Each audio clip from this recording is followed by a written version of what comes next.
you.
Dear attendees, we are starting in a few minutes.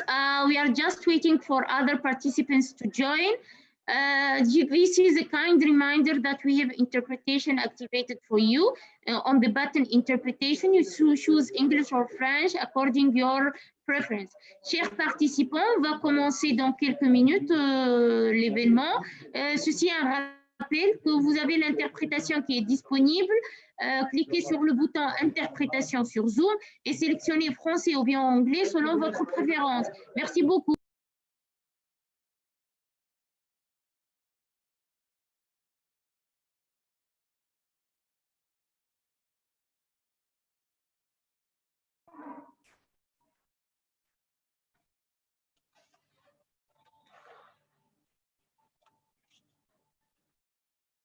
Okay, I think we will now start the webinar.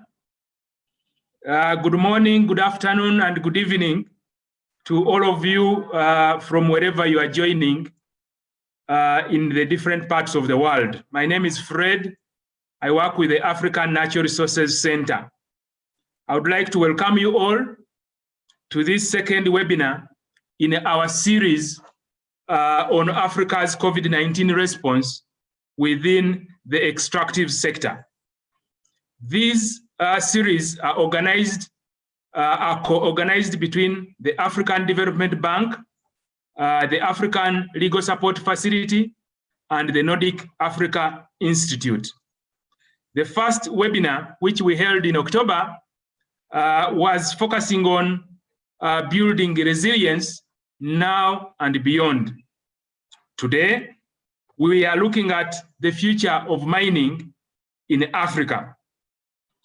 In order for us to maximize and efficiently use the time we have for this webinar, I would like to make a few housekeeping announcements. Number one, it is going to be an interactive webinar, and therefore, please prepare to ask your questions when the moderator gives you that opportunity. You could also use the Q&A function at the bottom of your Zoom screen by typing your questions and sending them. We will be tracking those and responding to them at the different times. Now, there is also an interpretation facility at the bottom of your screen where you can be able to switch between English and French. The final announcement I would like to make in terms of housekeeping is that you can also raise your hand when that time comes for you to be called upon to speak. Before then, I request that those who have microphones, access to microphones, you keep them muted until you are asked to speak. The moderator this morning is going to be Dr. Cosmas Ocheng. Cosmas is the director of the African Natural Resources Center at the African Development Bank. Cosmas, please take over from here. I would just like to wish all the participants an excellent deliberation during this webinar. Thank you, and over to you, Cosmas. Thank you very much, Fred. Ladies and gentlemen, friends, colleagues, citizens of Canada, a very warm welcome to this second webinar on the future of mining in Africa. As Fred has said, this is the second in a series of webinars that we are hosting on the impact of COVID-19 on the Extractive Resources Center in Africa. We're doing this jointly with the African Legal Support Facility and the Nordic Africa Institute. I'll be your moderator for today, and I have one main task, which is to facilitate an informed exchange of ideas, a real conversation among all present here today. I take that task very seriously, so that means I'm disciplined with time management, and I would like to apologize in advance for my handedness in that respect, if that happens to be the case.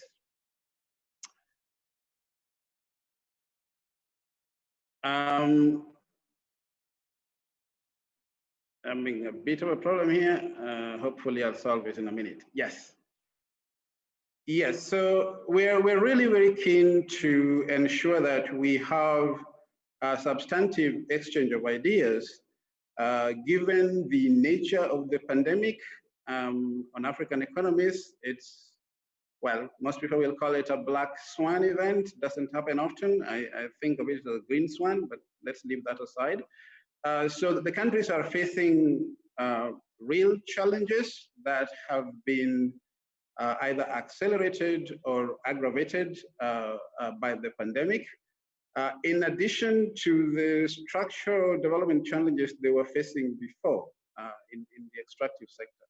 So it's really important that we try as much as possible, first of all, to ask the right questions and therefore focus attention on practical solutions for those questions. So I'm trying to emphasize here in advance that while we have, and we are very lucky to have a really distinguished set of panelists that will lead the presentations for us, the Q&A section is just as important as those presentations. So I'm a very firm believer in the idea that you have to ask the right questions first in order to actually be on the right path, finding the right solutions. So the Q&A serves two functions here, the Q&A sections. The first one is obviously an opportunity for us to exchange ideas among everybody here. The second one is a bit of a check on our own biases, whether these are conceptual, empirical, or ideological, that we may not know. Because in the first instance, we framed the question. And we have very good reasons for framing the questions in the way we are framing it. But it is very important to us that we actually ask the right questions so that we focus real attention on real problems. And we are relying on the Q&A sections to help advance that particular objective. Of course, the webinar comes at a very timely point for us, and it's a very important discussion. Anytime you're talking about the future of mining in Africa, that's a very important discussion for any number of reasons. In the first instance, you are talking about the continent that actually has significant reserves global deposits of very key mineral resources. Most of this, well, some of this, or many of these mineral resources are at the heart of both the global transition to clean energy and the emerging digital economy. So they're going to be really important in the next decade or so, in the context of a world that is trying to both manage the pandemic, recover from it, and find a development model that is consistent with ensuring economic prosperity for all without harm to the environment or to climate stability.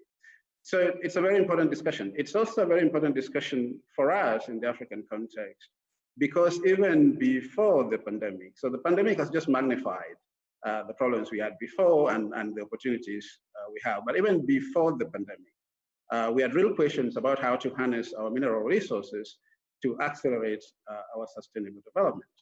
And anytime you're talking about the future of mining on the continent, that discussion cannot exclude the African Mining Vision 2050, which is about a decade old now. In my personal opinion, it's a very sound economic blueprint and fairly ambitious. I've always had two problems with it. And I'll speak as a citizen of Wakanda now, not as a representative of the bank. The first problem I had with it, you might call the original sin, and I will simplify this, so this might not be fair, but Antonio was at the heart of developing that strategy. So he'll set me straight in a minute if I misrepresent the facts here. The first problem I had with the vision, truly sound, wise, ambitious document. Two problems about it. The first one is just the time frame, 50 years, and I may be simplifying this.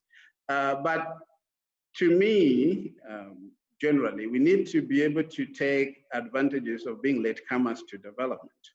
And I don't think there's anything, and you can correct me on this in the next hour or two, but I don't think there's anything in that document that we cannot achieve in 10 or 15 years. At any rate, the world is changing dramatically, that we may actually have to revise that document, but also try to ensure that the critical parts of it that we must achieve, we have a relatively small window within which to do that.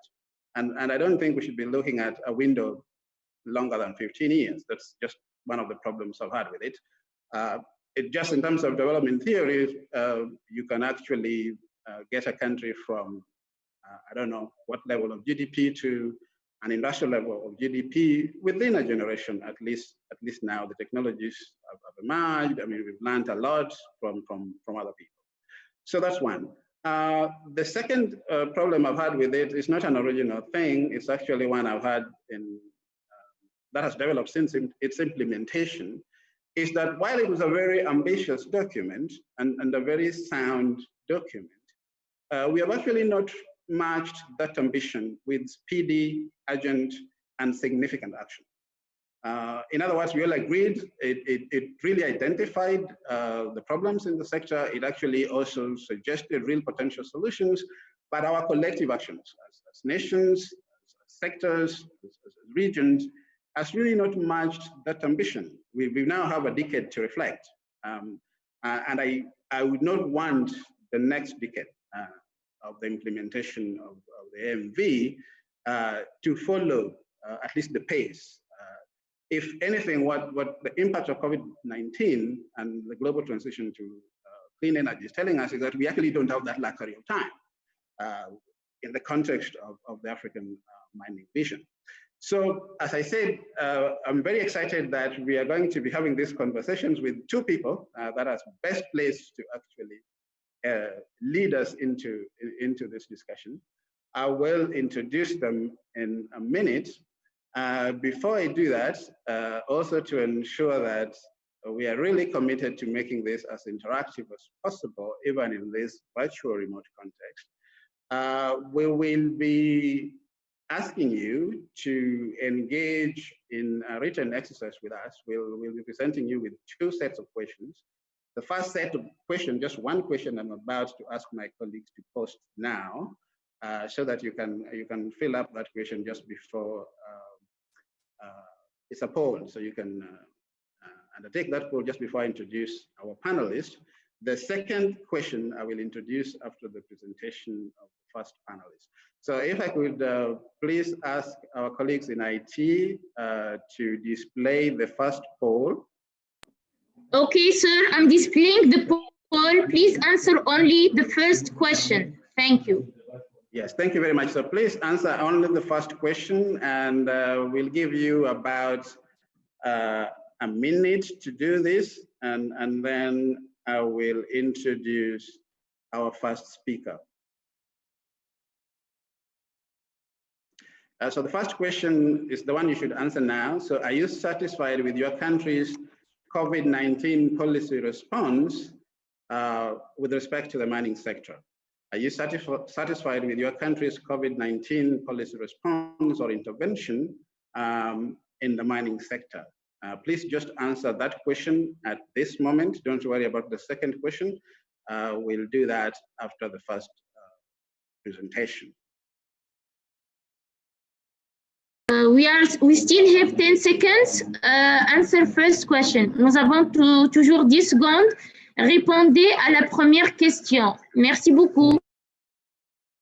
Merci.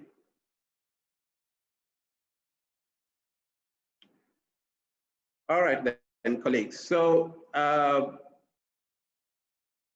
right. Yeah, so let's get straight to it. So it's my pleasure to introduce our first speaker this morning, Dr. Antonio Pedro. Antonio is the Regional Director for Central Africa with the Economic Commission for Africa, the UN ECA. He's worked with the ECA for some time, and he was actually one of the people that were very involved, critically involved in the development of the African mining vision. So we are very, very lucky to have Antonio as our first speaker here. Antonio is also a member of the International Resource Group, the IRP. Some of you will be familiar with that. He's on the Leadership Council of the UN Sustainable Development Solutions Network, and he's also the co-chair of the Thematic Network on Good Governance of Extractive and Land Resources. So Antonio has 25 minutes within which to make the presentation. As you can imagine, it's going to be rich, it's going to be insightful. You're going to want 10 hours to listen to the presentation. In the first instance, we've asked him to really just give us a taste of this in 25 minutes, and we'll use the Q&A to really dig deep into this. So very warm welcome, Antonio, please.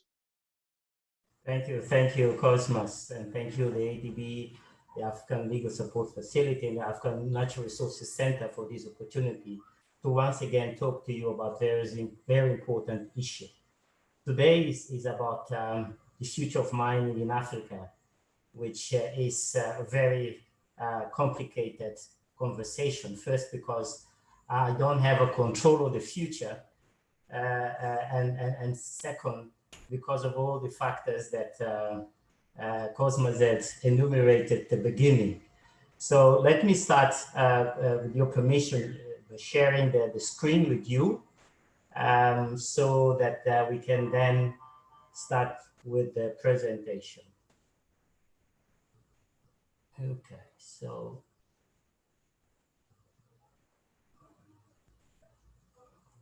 Okay. As I indicated, it's very difficult to talk about the future of mining in Africa because we don't have the full control of the dynamics that inform mining development. As you know, this depends on many factors, the paradigms, the economic and global outlook, which for quite some time now, because of COVID, and we had an earlier session where we discussed this, have impacted negatively on the prospects of the sector. Now, with the discovery of with the vaccines, there is a much better future ahead.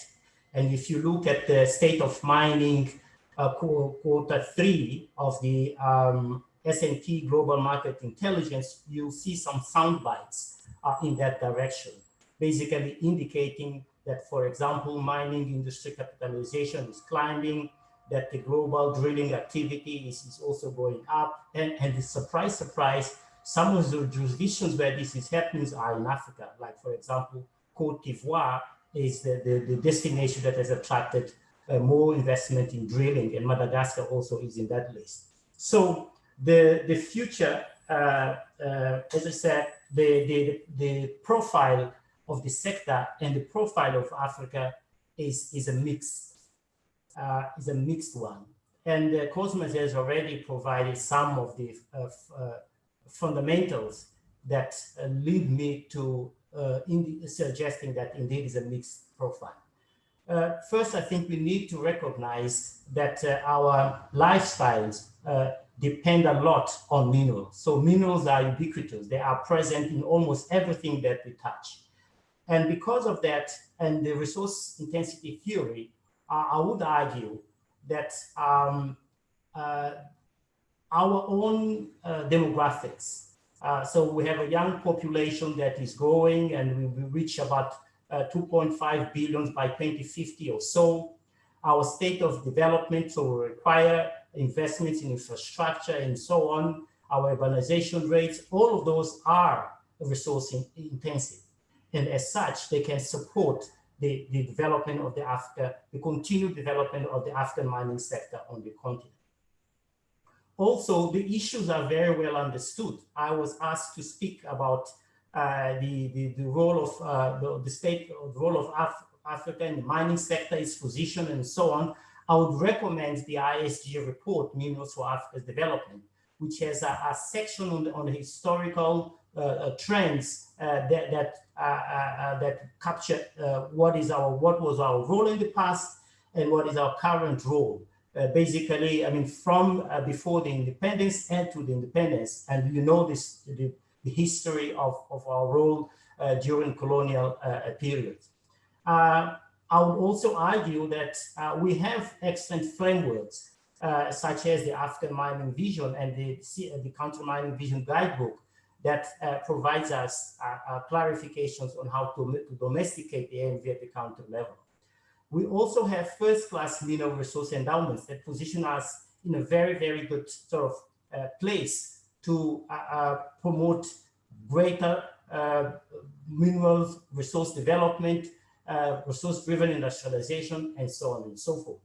And as we've discussed in our previous webinar, the African Continental Free Trade Area and COVID-19, especially the supply side shocks, strengthen the fundamentals for an inward-looking resource-driven agenda.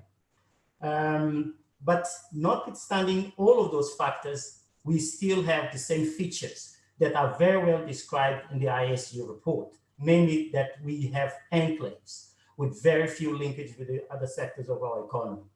And we are equally locked in the lower end of global value chains, essentially producing and exporting raw materials.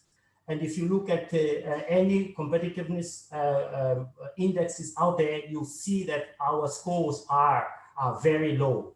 And also, there are perceptions about the quality of our policy environment, so the predictability of investments on the continent, so the perception around that are very low. And if the Fraser Institute Policy Perception Index captures some of those dimensions. I would also argue that the deep decarbonization agenda, the coupling imperatives provide also a challenge and an opportunity. And I'll talk about that later. But again, as Cosmas said, we have serious problems of implementation.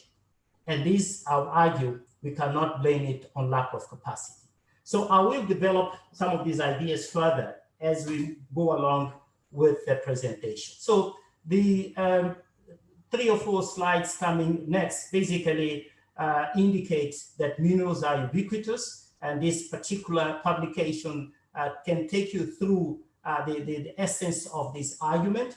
And this is has been a crescendo as we developed as societies, with increasingly number of elements in the periodic table being now part of the solutions for us to continue to promote development.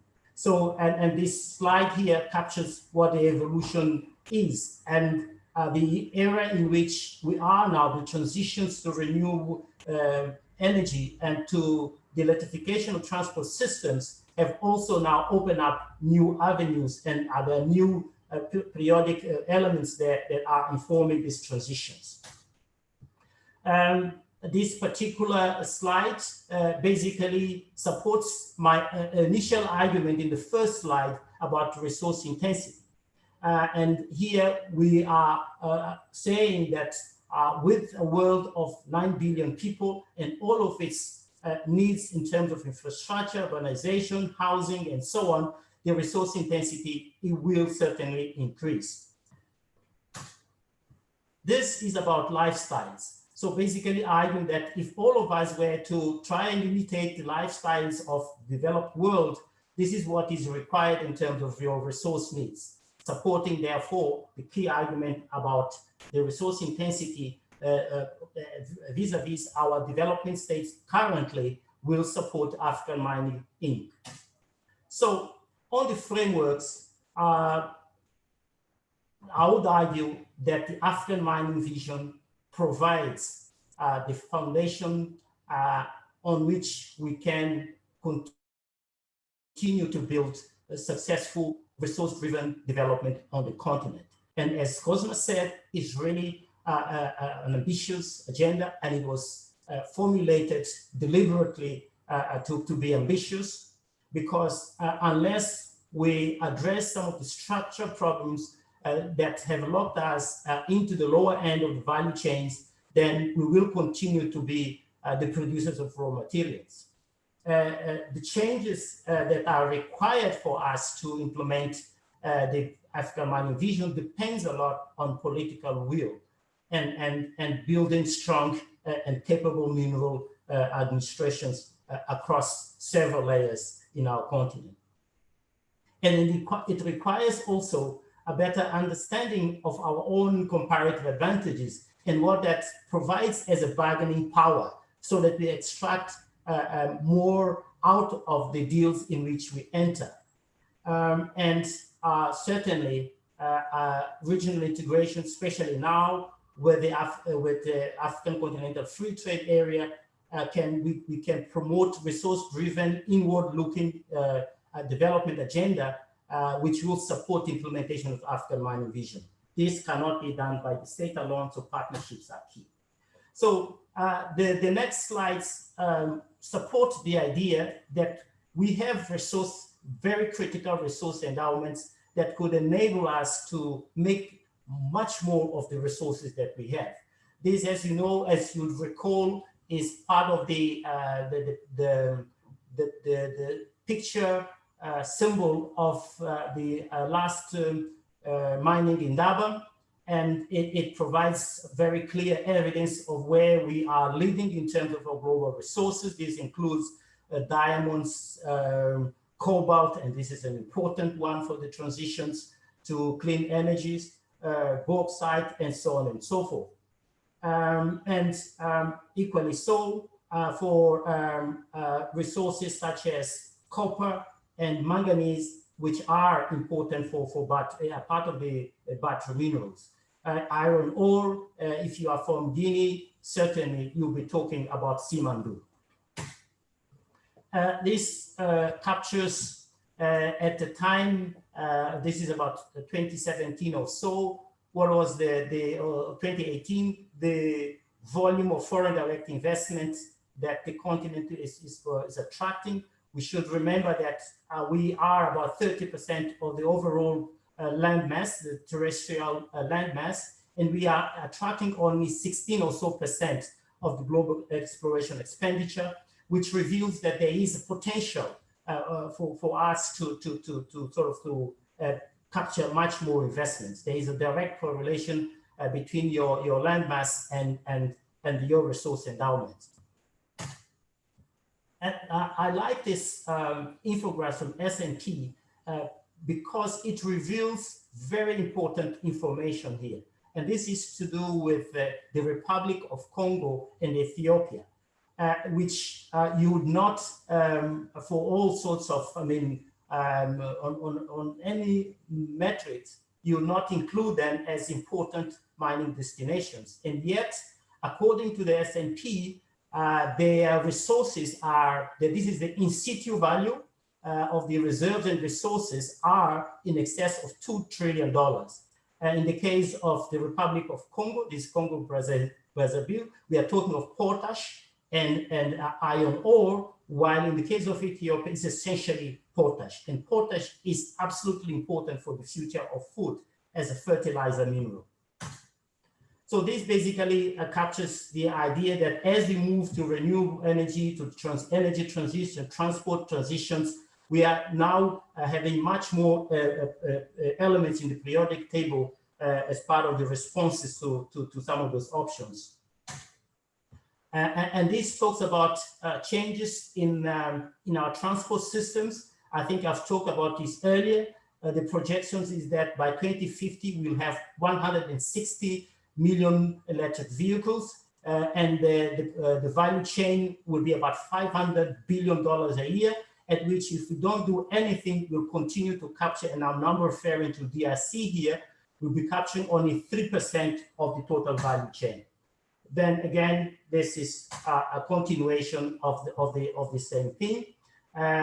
Here, it's important to retain what is Africa's position with respect to some of the more critical minerals here. DRC playing an important role for on cobalt, and South Africa for all the PGMs, but platinum group minerals. Then again, the same thing, capturing how the transitions to the digital economy and to the energy transitions are favorable to Africa's, given our endowments, including, for example, Zimbabwe's contribution to lithium production, manganese in South Africa and Gabon, and so on and so forth.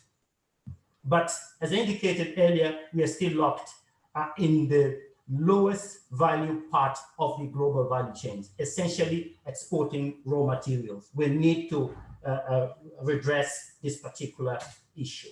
So the Survey of Mining Companies 2019 argue that a couple of our jurisdictions, and I wanted to be political correct here, so I didn't mention the countries in Africa which are in the bottom end of the policy perception index. The fact is that, and that's the important thing that we should retain here, is that for many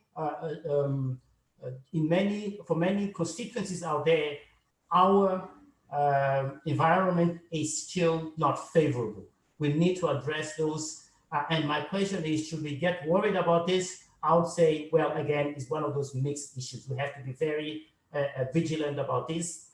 Where we have comparative advantage, I think we should utilize that to extract better deals. It's a flexible approach that is required. So what should then Africa do? What are the key strategies here? Yes, the African mining vision needs to be updated by developing, especially its theory of change, recognizing that this requires multiple actors. It requires a movement and a mission. So the sense of urgency that Cosmos made reference to, we cannot reach 10 years from now and be at the same situation as we are today. We need to continue the effort to mainstream the African mining vision at the national level and broaden the ownership and agency beyond state actors. I'd like to call your attention to the bullet number 6 here, which is about exercising power. As I indicated in my previous slides, we are very, very well positioned in a couple of very strategic resources. And yet we are not exercising our bargaining power. We need an Africa raw materials and critical minerals strategy. I think this is essential. Other regions have it. Why is it that we don't have it? We need to articulate what is it that we need for us to be able to claim the future. Another important component here is the fifth or so, but last bullet, where I'm again calling for the unlocking and mobilization of domestic investment by pursuing local listing, the sovereign ratings in local currency, sovereign ratings, sub-sovereign ratings of our state-owned enterprises, including some of them are involved in mining, so that then we'll open the opportunity for local investors to buy shares and so on and so forth. This is important for us to be able to localize the industry. The special purpose vehicles, earlier I think we did discuss that there is quite a lot of dormant capital that is not finding its way in the right sort of investment. So the special purpose vehicles is important, and again, local capitals of industry. Smart local content. Earlier, I've indicated that COVID-related supply side shocks have created an opportunity for us to deepen local content because it makes business sense. So, on the matter of the Africa raw materials and critical minerals strategy, what are the key issues as far as we are concerned? NEPAD has articulated a very credible path to 2063 with identification of a couple of key transformations for Africa to claim 2063. And this includes, among other things, the energy and transport transitions. So we need to be able to identify what are the resources needed for the continent to be able to achieve those transitions successfully. So going beyond the current predicament where we are exporting raw materials for the benefit of others, and yet we need very serious, we have very serious need of resources to fuel our own transformations. Other regions are now articulating their own Green Deal. The EU has a Green Deal. I'm arguing that we need to articulate our own Africa Green Deal and identify what are the resource requirements for that. And we have the Global Battery Alliance. Europe has its own battery alliance. Africa doesn't have one. And I'm asking, why not an African Battery Alliance, given that we produce 70% of the cobalt, and I could go and enumerate other minerals, including graphite, in which Mozambique is very well placed as one of the largest, some of the largest reserves of graphite. The future of foods, and those are issues in which we need to identify what are the resource needs for us to feed our own people, about 2 billion people, as well as the 9 or 10 billion by 2050. There is, because the African Natural Resources Center is hosting us today, I'm arguing for a regular publication of an African resource outlook, which will provide our own understanding of what the relevant dynamics, global and continental, that are informing the resource and governance and otherwise agenda in the world and in Africa. And I'm pointing the African Natural Resources Center because its mandate goes beyond minerals. And in this conversation, it's not only just about minerals. So, and with such an African raw materials and critical minerals strategy, then Africa would be able to engage with its partners with a very clear strategy. So interrogating some of the, let's say, initiatives out there, like, for example, the Road and Belt Initiative, the Better Utilization of Investments Leading to Development Act. This is the US response to the Road and Belt Initiative, as it were, so-called BUILD Act. So what is our own reading of such initiatives, and how should we position ourselves accordingly? That's the question to ask. And earlier I mentioned that we should look at the post-2020 Cotonou Partnership Agreement with the European Union, and then ask what is it there that we can gain out of our relevant, our relative role in terms of mineral resources supply. So going beyond the EU raw materials initiative and strategies. So this is what the EU has produced as a response to their own resource requirements. I think basically we say we need to chart our own pathway.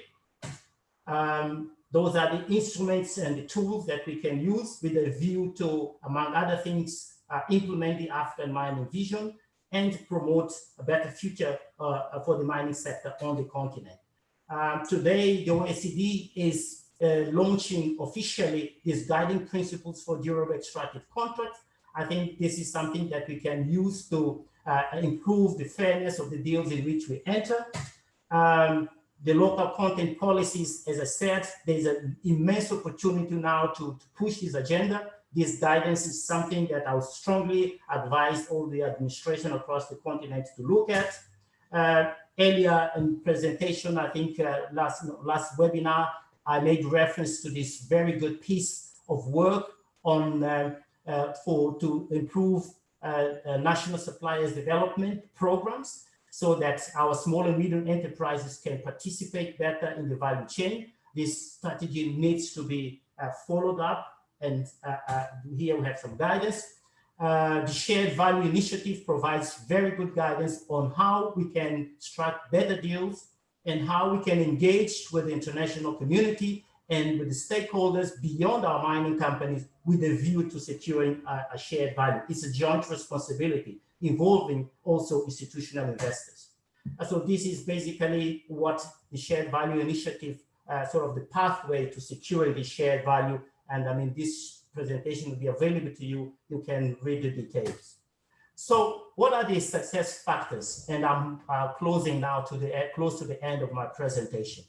I would like to again argue that we need a shared vision and phased implementation. I think the point that Cosmas made earlier, I think, is absolutely critical here. We cannot have a 50-year horizon, 50-year vision. We need to cut it down into a specific, short, context-specific action, short and medium, and then, of course, the long-term action. And this does not, there's no one-size-fits-all. It needs a very good mapping of each country's sort of situation, and hence the importance of the Country Mining Vision Guidebook. This, of course, requires leadership, and here leadership is across different stakeholders, from our own civil society organizations. I mean, earlier we talked about domestic accountability, building the appetite for good governance so that can we engage our leadership accordingly.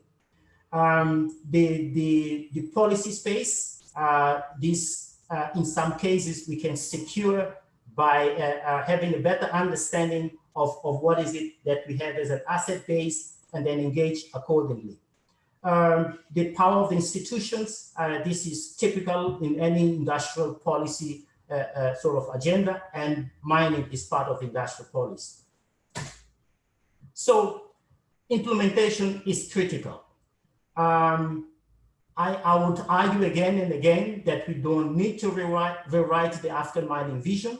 The tenets are still valid, but we need to contextualize it better. We need to review its sphere of change to take into account the changes in the paradigms, the changes in the global economy, and the opportunities that have arisen since the formulation of African mining vision. It is important to support the implementation of African mining vision with much detailed and granular understanding of what is our comparative advantage. So this can be supported with growth diagnostic studies. A better understanding value chain analysis would enable us to understand where exactly in the global value chain we will have the greatest sort of opportunity to maximize value. So it's not really about, I mean, a wholesale approach. It has to be much more detailed. Obviously, as I said earlier, I see minerals policy as part of industrial policy, as part of trade policy, as part of agriculture and energy complex overall. So that cohesive infrastructure, institutional coherence, policy coherence is fundamental for us to address some of the bottlenecks that we have in implementation. some arise because of lack of coherence. You go and sign bilateral investment treaties that reduce your policy space, and then you want to pursue local content that policies that go against this favorable nation treatment that is, obtained when you sign a bilateral investment treaty. So that understanding is important. And the basics need to be fixed. This is about ensuring that our legal and regulatory framework is up to date. Talks to the imperatives of securing fair deals for all, provides predictability for investors, and also for the local communities, and so on and so forth. Again and again, I always like to conclude my presentations with this very important publication by Mike Morris, Rafik Ampliski, and David Kaplan, which is One Thing Leads to Another. It's based on 9 case studies, and I would strongly advise everyone to go and look at it, because it provides some key lessons about what happened if we do not follow all of these processes based on a very good understanding of our comparative advantages, involving the stakeholders right from the beginning in decision making, and so on and so forth. So one thing leads to another, and we have to follow those processes accordingly. Thank you very much. Thank you very much, Antonio. That was a really rich, resourceful, and insightful presentation. A lot of thought-provoking suggestions on what we can do. I will. Lots of interest, lots of them of interest to me personally. I will definitely come back on the African Resource Outlook, and I'm sure colleagues would be keen to discuss further some of the potential directions you indicate. I will remain loyal to my duty at the moment as a facilitator, and not offer my own personal views at this point. Before we move on to save all of us time, so that we have a bit more time during Q&A to discuss this. So before we move on to the next presentations, a couple of things. So we will post the second poll, the second question just now. Before we do that, I've seen colleagues are using the chat box below. If I can just request that, please, because we will respond to all of the questions, whether we do it here or afterwards. So when you're using the chat box, please indicate your name and affiliation. It makes it easier for us to follow up with you after the presentation. And also, when we'll be doing the Q&A, please start by introducing your name and your affiliation. Okay, so we'll now put up the second poll. We'll give you a minute to complete that while we prepare for the next presentations. I'll ask my colleagues to put up the second question. So you already answered the first one, so don't worry about the first one. So now just answer the second one. You'll have a minute to do this. So in terms of policies, plans, or investments, is Africa strategically positioned to derive maximum benefits from the growing global batteries industry? Antonio obviously covered quite a bit of that, but please, your own thoughts on this particular question.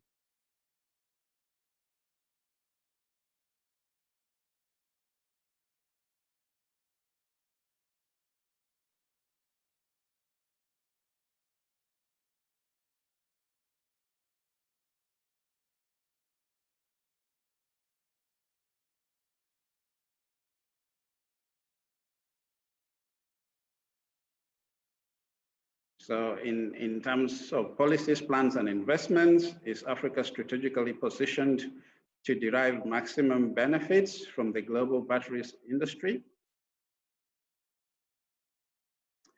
All right, so please do complete that question, and I think part of insights to this will actually be covered by our next speaker. So Dr. Kwasi Ampomfo is a metals analyst with Bloomberg New Energy Forum. NEF. His research there covers batteries, metals, digitalization of the mining industry, and renewable energy investments. And prior to Bloomberg, Kwasi was an engineer with Anglo American, and he has also worked as a consultant with the NOS Group in Australia. So Kwasi, you're welcome, please. You have 25 minutes. Thank you. I'll quickly share my screen. And yeah, so good morning, bonjour, and that's about the only French I know, so I'll leave the rest to the interpreters. But then I'm going to talk about the future of mining in Africa in the post-COVID world. How would Africa evolve with respect to mining? So before that, I'll briefly talk about our work at Bloomberg NEF, and then I'll just come with two propositions. What are the challenges the African mining industry faces? And then what are the opportunities in the post-COVID world? So basically, Bloomberg NEF is a primary research department within Bloomberg, and our core focus is we look at energy transitions. So if you look in the middle over there, you see that we look at clean power, advanced transport, everything that has to do with energy transition. We are there to cover it. And on the extreme left, we look at the raw materials that will feed into these transitions. So your battery metals, and even we look at the raw materials that will phase out as we transition. And you have coal there, and that is the team I sit in. On the extreme right, we also have what I call the enablers that would enable us achieve these transition. And you have digitalization, you have hydrogen, among others. Also within the metals area, we are divided across three broad teams. So we look at the critical materials needed for energy transition. We look at the technologies that would enable these transitions to occur from a mining perspective. And finally, we help our clients to decarbonize the mining industry. So let's kick it off by talking about Africa's mining sector. Like, what are some of the challenges that the continent faces? And this came out as a result of traveling I've done across the continent, trying to engage the mining industry, trying to engage the policymakers, trying to engage with governments to understand what is the continent's key challenges when it comes to the mining industry. So first, Africa has got raw materials, there's no doubt. And my colleague Antonio already made mention of that earlier, that we have all the raw materials. But then if you look at this chart really closely, whenever I show this to an audience, I always get a mixed response. So there is the assumption that Africa actually should have had more, but you realize that in terms of raw materials we need for batteries, Africa does not even, as much as it has a lot, Asia also has it, the Americas also have it, and Australia also have it. So even in terms of capital that is chasing these raw materials to be developed, there is competition coming from Asia, and like I said earlier, the Americas. In spite of having these raw materials, at Bloomberg NEF, we track data of all battery manufacturing projects that are coming online from now to 2030. And we keep the data for those that have been announced, those in production, and those that are currently under construction. And if you look at this chart, every continent seems to have an activity ongoing. There is only one continent that nothing seems to be happening. There is no commissioned projects, there is nothing under construction, and there's nothing announced. And sadly, that continent is Africa. So I talked about raw materials and the fact that we are quite endowed with raw materials. But what happens when we mine these raw materials? So I decided to take a journey with a piece of cobalt. So if you look in this chart, number one, so if you mine a ton of cobalt in the DRC, what happens to it? So I hitchhiked a ton of cobalt, and here is what happens. So first, it travels by road about 2,000 kilometers to a port, maybe Matadi, and then it travels by another 14,000 kilometers all the way to country 11. And if you look closely at this map, almost every mineral that has to do with batteries that is mined in Africa ends up in country 11. And if you are wondering what country 11 is, your guess is as good as mine, it's China.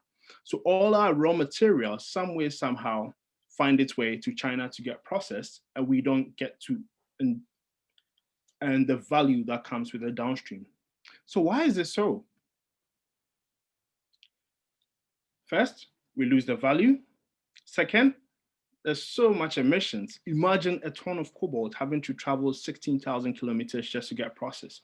There's a lot of emissions that comes with it. So it becomes counterproductive because we are using battery metals to reduce emissions. But here we are that we have to transport cobalt 16,000 kilometers to get processed. How come Africa has not been able to develop its capacity downstream? And I'll come to the first challenge, energy.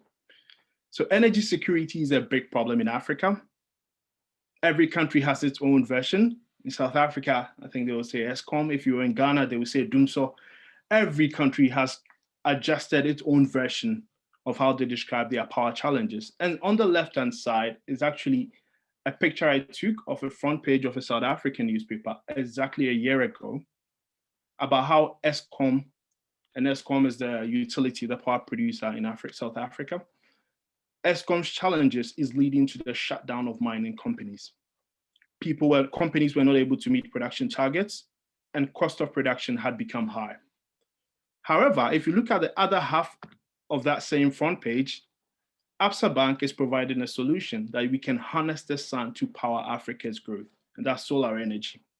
And why is this important? If you look on the right-hand side, it's a graph that shows the highest cost when you want to operate a battery manufacturing plant anywhere in the world. And we collected data of almost all the battery manufacturing facilities around the world. And the consensus was that half of your operation capital will be spent on electricity. So these are in developed markets.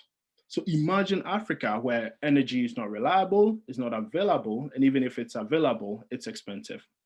So you realize that even if all things being equal, we are able to attract investment, our electricity instability alone would discourage investment. So now let's move on. But all is not lost. Adoption of renewable energy is rising in the mining sector. And what we saw last year alone, in terms of investment in renewable energy projects, is more than what we've been tracking the last 10 years.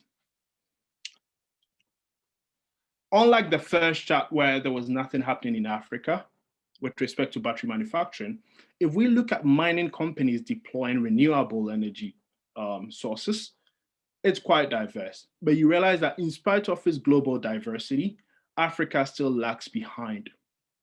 If you take Zimbabwe in Africa that is leading with respect to mining companies relying on renewable energy, you realize that very little is being done for African mining companies to actually decarbonize their operations in order to attract, for example, green funds.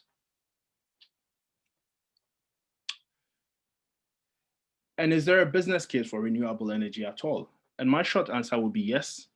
So a mining company approached us to do an analysis. So we have a proprietary model that we use to investigate whether it makes business sense to invest in renewable energy projects to reduce your emissions.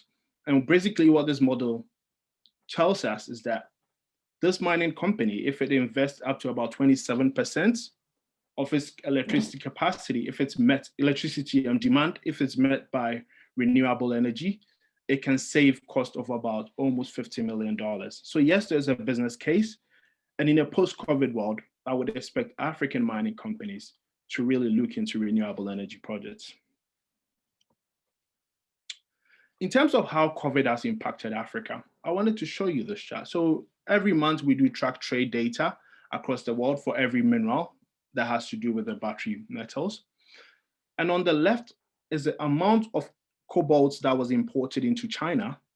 And if you can see very closely that as soon as COVID started in March outside China, over the next 2 to 3 months, there was literally no cobalt leaving the DRC into China. Why?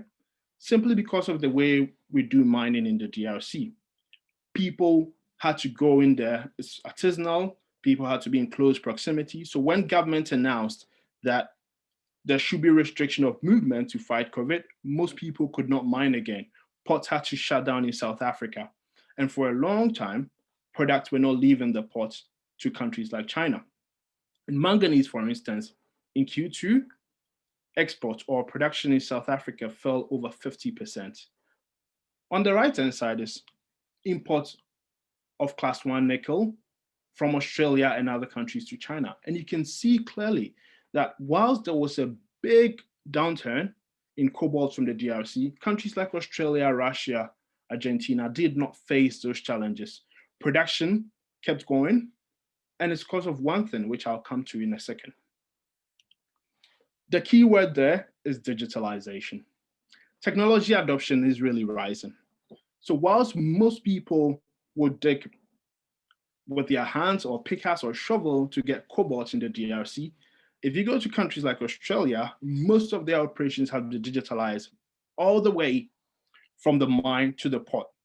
There are trains that are driverless that move from the mine to the port in Western Australia. So even when, and you don't have to socially distance if you're talking about machines.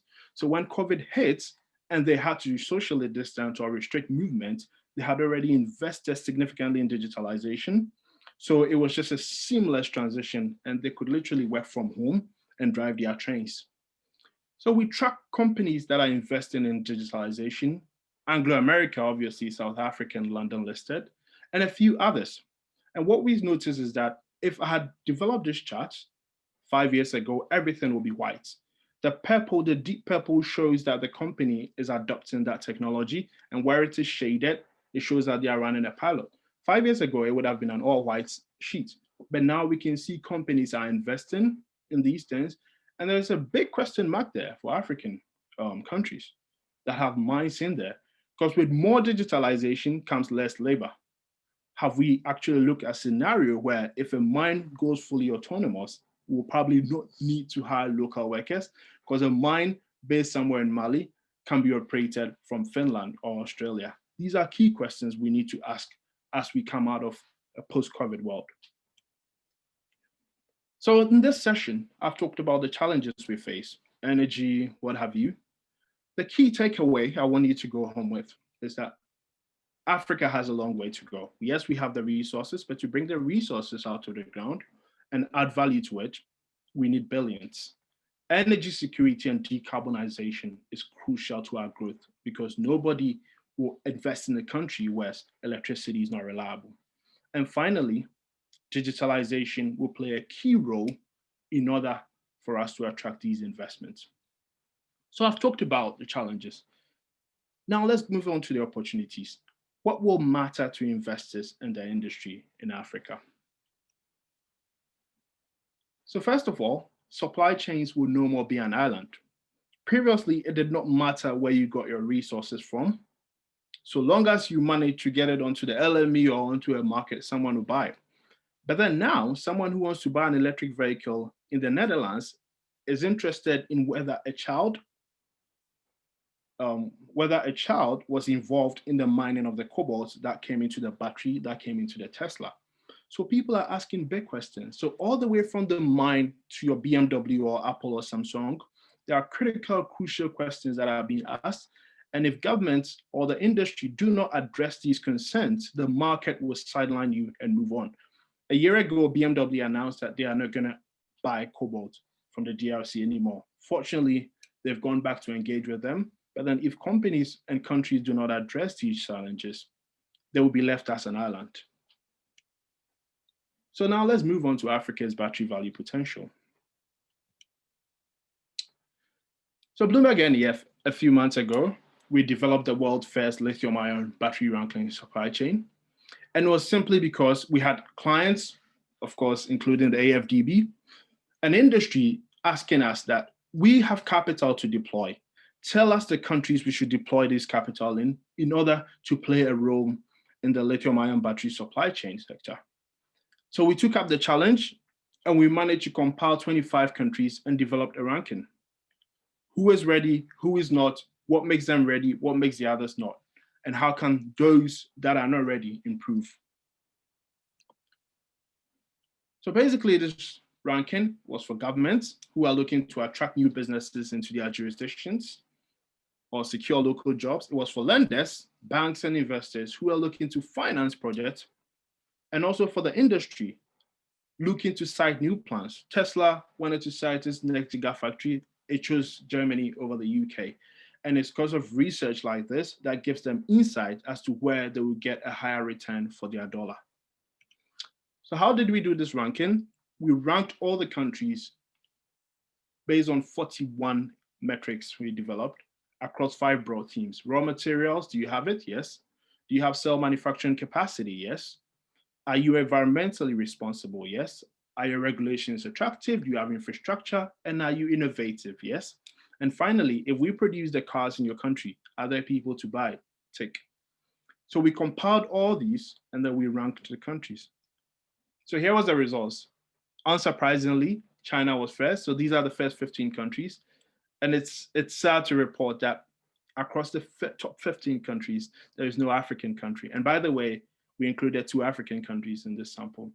So the usual suspects, China, of course, leads, Japan second, and South Korea. And sorry about that. And when we go to the bottom 10, that is where you find the DRC at 24, and then you found South Africa at 19. And the question that we asked ourselves is that, why? Like, we always thought that Africa has the raw materials, Africa has the capacity and what have you. So how come Africa performed quite poorly on this inaugural ranking? And if you want to look at the details, aside raw materials that South Africa was in top 5, every other metric is scored quite poorly in there. And it's a similar story for the DRC. Aside raw materials that it was in the top 10, every other metric, in terms of even regulations, the DRC was last, which was not encouraging if Africa wants to move up the value chain. So I went on a fact-finding mission. What at all is Africa's problem? So I've been talking about supply chain, value chain. I probably should have brought this slide earlier. So if you are trying to imagine how the battery value chain looks like, this is how it looks like. We mine, we convert it to metal, we develop something called precursors. And what happens with precursors is that it goes into a cell, which is your battery, and then it's assembled to have the pack or the battery itself, and then it goes into an electric vehicle. So if you look down in the blue little boxes I put there, those boxes actually show you the value of each of these sectors. So at the mine level, the market is worth about 11 billion. And at the electric vehicle level, you're looking at about 7 trillion. That is where the money is, okay? So what is Africa's problem? I'll tell you now. So we did an analysis of where Africa's strengths are across the whole value chain. And we realized that most African countries and companies only focus on the mining and metal side. And what is the market value of these two? It's just 60 billion. So you have a 7 trillion industry, and Africa's focus is only on the 60 billion part, which is not encouraging. So let's hypothesize that Africa wanted to move up the value chain and move towards the $7 trillion. So we asked ourselves, how would Africa get there? And we did an analysis on the cost. And in terms of operational cost, we realized that, wait, hold on. Africa actually has an advantage because its cost could be lower. And why do I say this? First of all, labor. A lot of young professionals, and I think Cosmos earlier made a point about our youthful population. There is quite available and cheap labor in Africa. We have most of the materials you would need. We have manufacturing sites that companies can leverage on. So yes, in terms of OPEX, companies can be competitive. The real problem comes in when you go into capital, CapEx.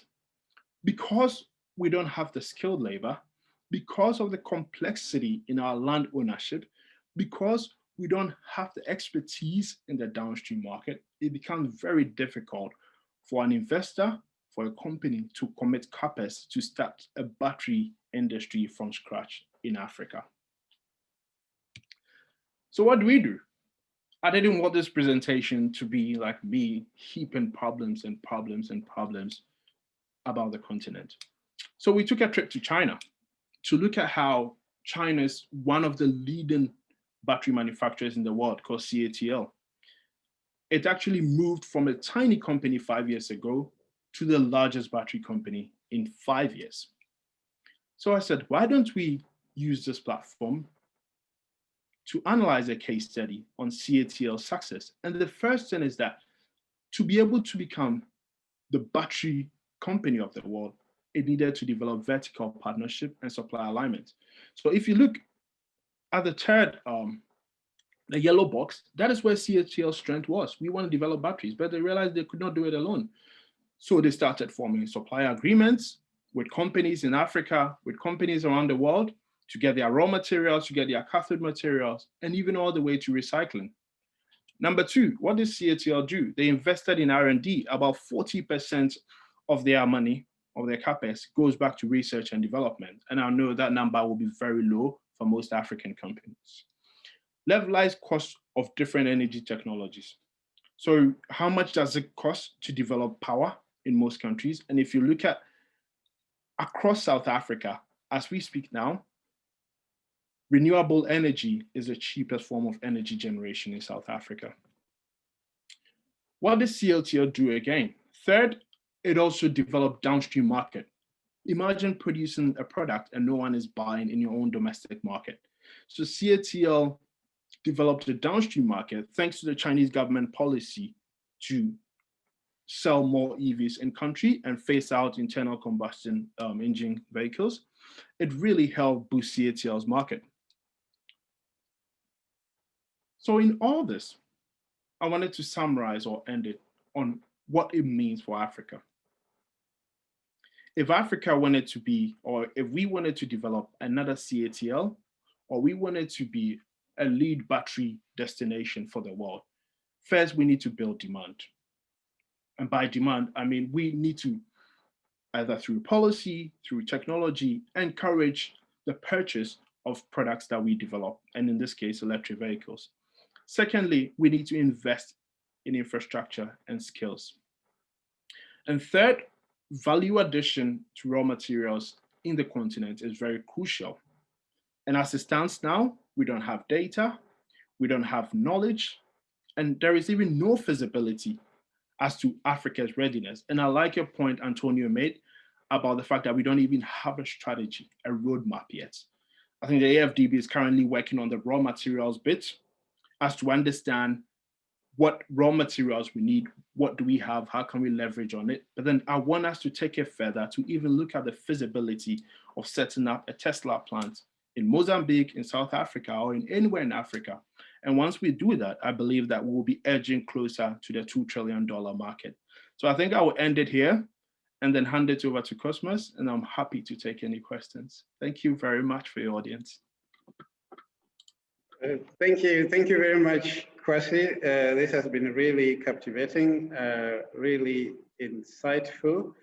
And thank you both with Antonio for keeping the time.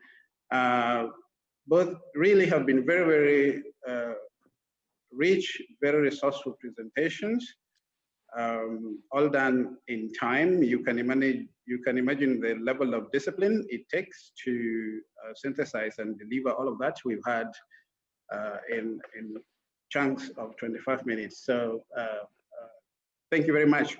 I'm quite sure colleagues have a lot of thoughts, comments, and questions. I certainly do. We'll come to that in a minute. Before we open this up to Q&A, we're going to do a couple of things. So the first thing is the poll results for the two questions that the audience took. And then after that, I will ask our partner organizations, the three institutions that are convening this webinar. You may have noticed that at the beginning, we didn't say anything about who we are and what we do, because we want to focus on the substance. So I'll give a brief moment to representatives of the three institutions, both to give first thoughts on the presentations, but also to link that up to the work that each institution is doing in this respect. So I will ask Patience from the Nordic Africa Institute, Charles Afeku from the African Legal Support Facility, and Jerry Ahaji from our own center, the African Natural Resources Center, to give first thoughts. But before that, if we are ready, our IT colleagues, if we are ready with the poll results, if we could put that up, please. One of the, it's not surprising, I didn't expect it to be surprising, but intellectually, it's still very surprising to see how similar the two presentations are, although they are focused on relatively different aspects. In terms of the diagnostics of the problem. We are stuck lower end of the value chain in terms of some of the structural factors that are keeping us there, but also in terms of some of the things we can do to get out of that. You understand why that is the case, but also if you are in development, you really, when there's that level of unanimity, you realize there's a real problem. But we'll come back to that. If we could display the poll results.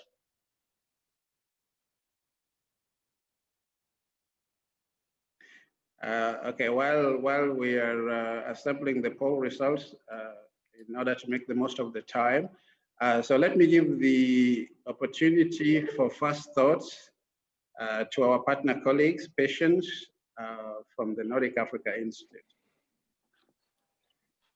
All right, thank you, Cosmos. It's a real pleasure actually to have listened into both presentations and to think in and link in with some of the work that we do from a slightly different perspective. So at the Nordic Africa Institute is a primarily a research and policy advice institute that's based in the Nordics, funded by Sweden, Finland, and Iceland, and focuses effectively on looking at how sort of research might inform some of the policy agendas. And it was fascinating actually, because in terms of our sort of core research areas of interest, we have several researchers who have been working on artisanal mining, both in West Africa, but also in Southern Africa, but also looking at urbanization dynamics around enclave development when you have mining booms and busts and all, and issues of inclusive development, in particular about how African countries are harnessing taxation and rents, and all, and how they're investing and spending those in those particular areas, but also sort of interconnected to some of the issues that came up in terms of the key issues of around value chains, the sort of sectors in higher education. One of the key areas in particular, sort of when one is thinking about sort of going forward, is effectively looking at the kinds of investments that are going in public higher education and in what specific sectors. And in that, we have colleagues at the Institute who are effectively mapping African higher education policy across, but there's gaps, I would say, at least from an African continental perspective, because and it links into your presentation, Antonio, and all, in being able to sort of like, what is happening in terms of understanding local and state capacity in this context, to be able to sort of to link up better in building up a basis to add value to African raw materials and resources. And as it currently stands in the work that we do, there's a lot of contestation occurring around mining activity, artisanal mining, large scale mining.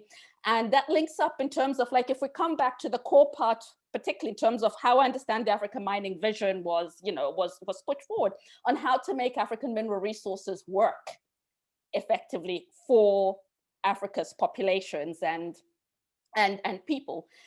There's a major tension and balance that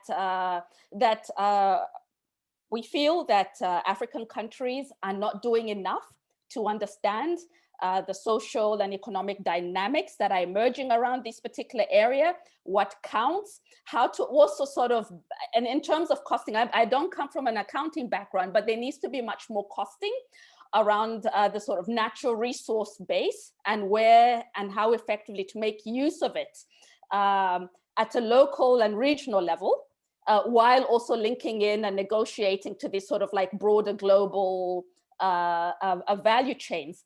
And that, I think, requires an understanding of the sort of key political dynamics on the ground, but also while negotiating the sort of broader geopolitical dynamics, which in the work that the several social scientists have been doing over time, and particularly in your presentation, Kwasi, what we see, of course, are these sort of big corporations and multinationals.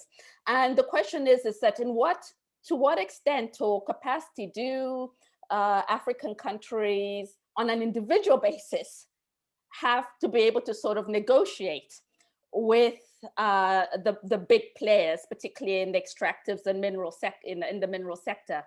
And there needs to be a discussion around that when one starts thinking back about the questions about the negotiation and how Africa then uses its power and leverage, particularly now as it moves closer towards regional integration. So there needs to be much work.